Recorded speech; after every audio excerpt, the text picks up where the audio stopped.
Today's lesson is going to be over differences of squares. The one thing you have to remember with this one is that when you have an a squared minus b squared, it's always going to turn out to an a plus b, a minus b. You never want to leave a term like this. We always want to separate it out. So let's do a few easy examples here to look at it. So if we have x and x, this is 5 times 5, okay? So we can pull these out and just say x plus 5, x minus 5, just like we have here. X squared, b squared, a plus and a minus. So that's your answer. So look at the next one. Here we have a t times a t, and 64 is 8 times 8.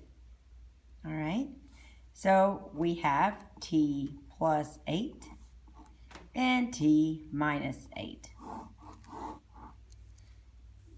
Okay, look at that for 1 second and start factoring out the next problem.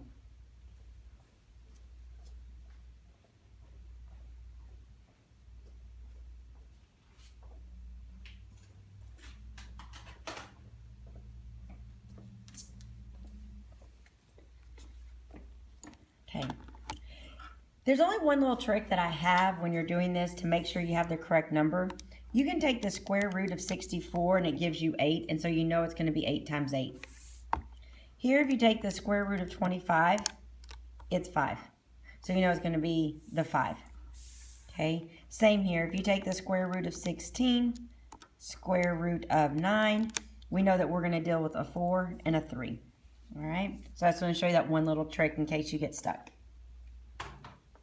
So let's factor out 16 h squared. This is going to be 4 times 4 times h times h. Now see how I can group those together? So I know that that is a square. It is a number times a number. So I know that I'm good and I'm in this situation. Now if we have a 9a squared, I have a 3 times 3 and an a times a. All right, so we're going to group these together here. 4h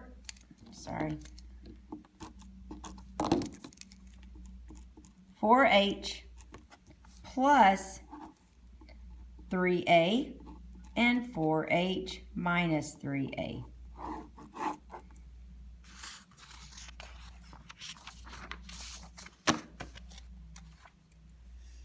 Okay, the next part here,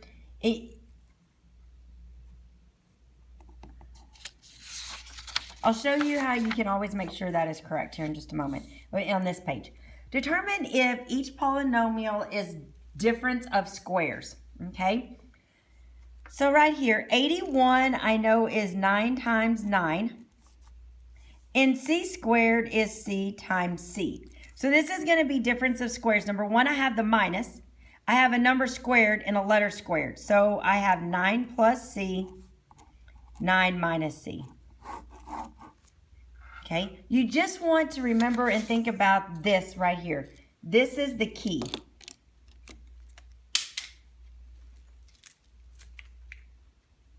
This is the key right here that we remember. If you have an a squared minus a b squared, you have an a plus b, a minus b. All right? So let's look at this one. We have 121c to the 4th, okay? So that gives me 11 times 11 times c times c times c times c. Well, if I group them together, I have 11c squared. Okay, I have the group squared. So let's look at this 25d cubed. I have 25, oopsie, that should be 5 times d times d times d. I can group that together, and I have a 5.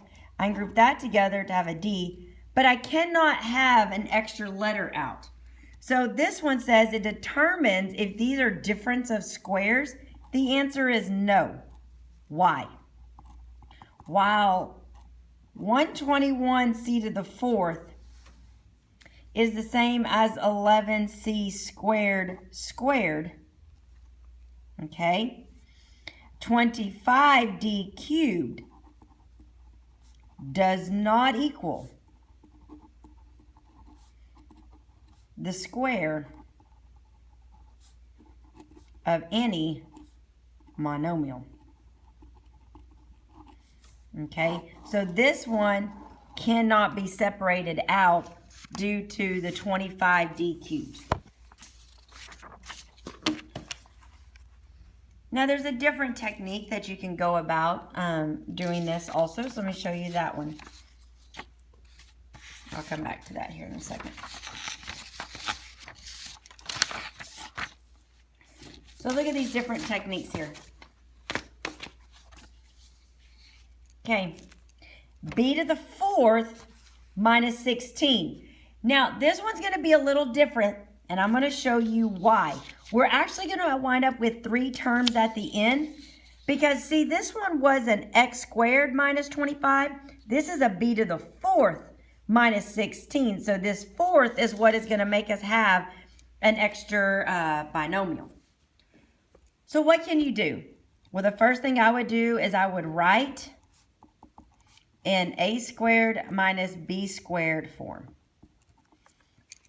All right, how do you do that? Well, you can say b squared squared minus 4 squared.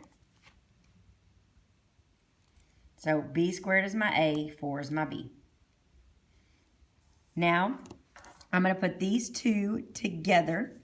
So I have b squared plus 4.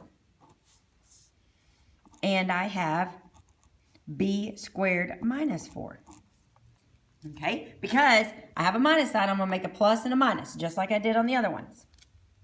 Now, I'm not done, and let me tell you why I'm not done.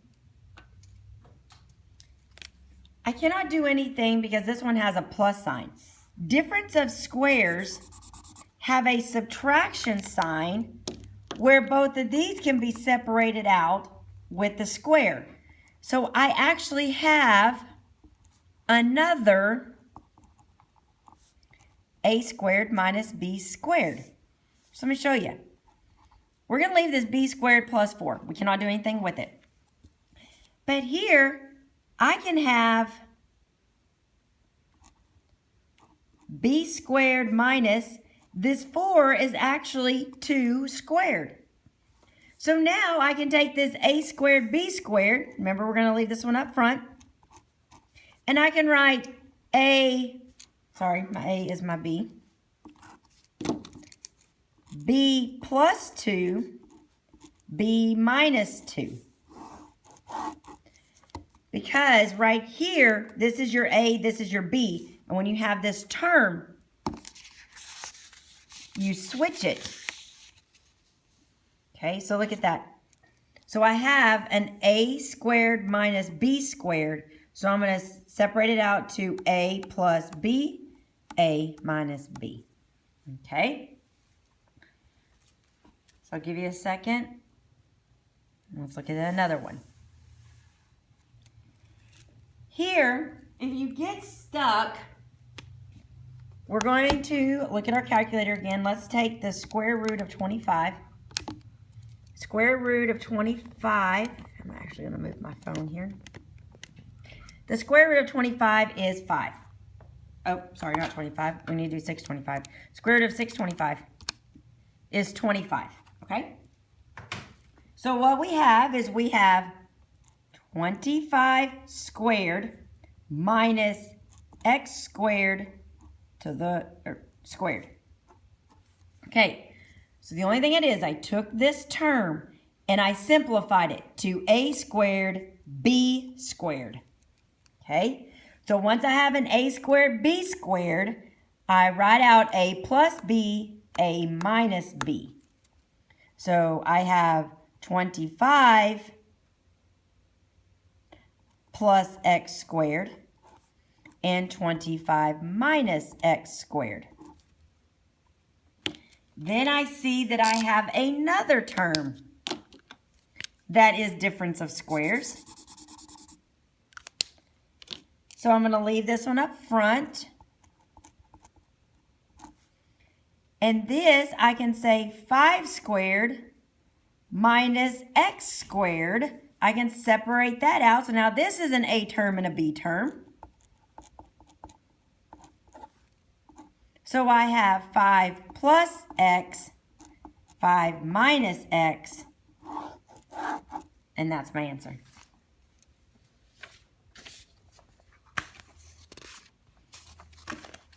Now I'm going to show you two with the GCF method, and I'm going to show you one with the grouping method before we begin our homework.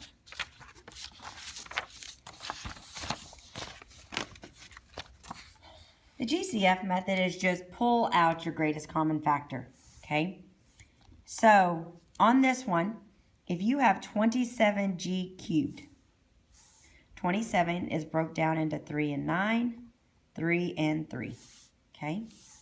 So we have 3 times 3 times 3 times g times g times g. This is just 3 times g.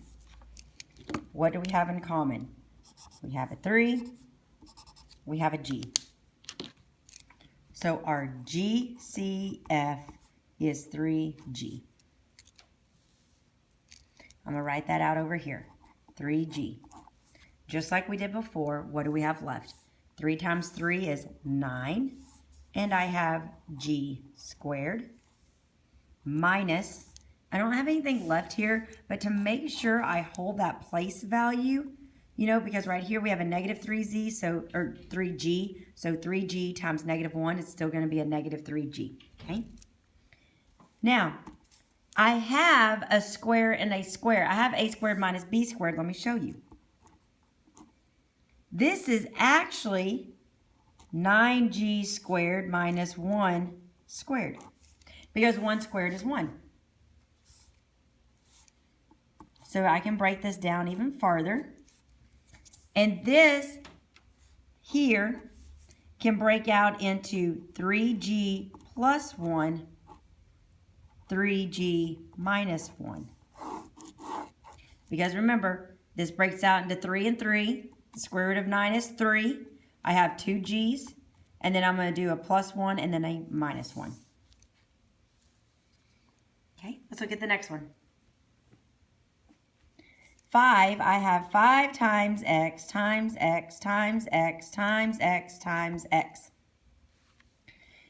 45x can be factored into 5 and 9, 3 and 3. So I have 3 times 3 times 5 times x.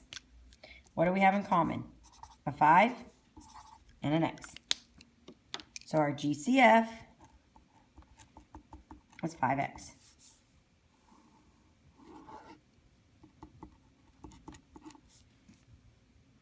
What do we have left? X to the 4th minus 3 times 3 is 9. You have a difference of squares again. You can break that down again. So what we actually have here is going to be 5x, x squared, squared, minus 3 squared. So now I have an a squared minus b squared. And once I have it in that terms, I just write it out. X squared plus 3, x squared minus 3. If you have to watch this video a few times, if you have to go back and look at the example, please do. If you have questions with your homework, remember we're doing homework in class, so I'm going to be right here to help you and help walk you through some of this. Grouping method.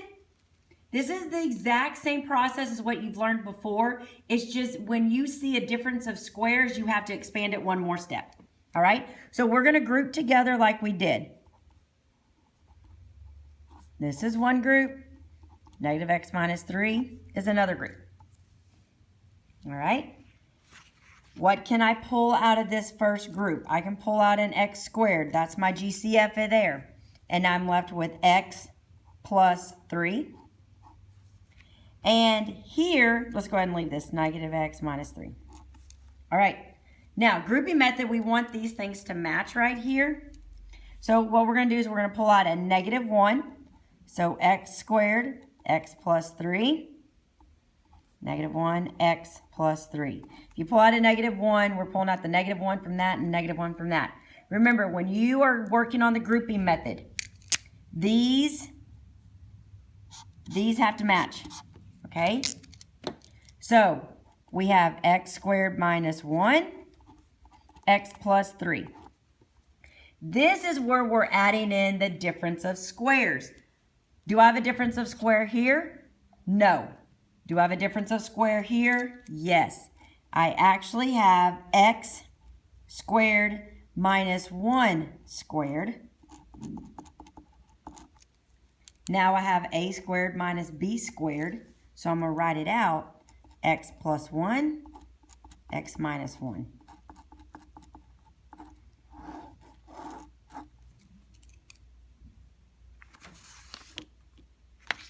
I'll give you your homework assignment in class tomorrow.